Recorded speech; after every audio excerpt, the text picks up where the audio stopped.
Ini adalah Rubik yang paling comel yang saya pernah ada. Ini adalah Smart Cube collaboration antara Gun Cube dan juga Minion. Macam biasa, dalam kotak akan ada dua barang, iaitu accessories box dan juga Rubik tu sendiri. Kat dalam ni akan ada adjustment tools, back cube yang sangat comel ni, kertas manual dan stiker. Next, dia punya cube datang dalam bekas plastik yang macam ni.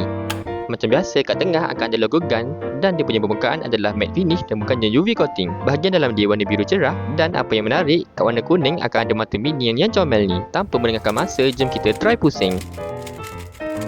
Walaupun Rubik ni ada Bluetooth, tapi dia punya pusingan memang sangat-sangat smooth dan laju. Dah nama pun Smart Cube, mestilah korang boleh connect Rubik ni dengan phone korang. Cara korang nak record masa pula, mula-mula dalam apps Cube Station, korang tekan je trending, and then kat sini korang tekan je start. Application ni akan bagi korang scramble, dan korang ikut je scramble yang dia bagi.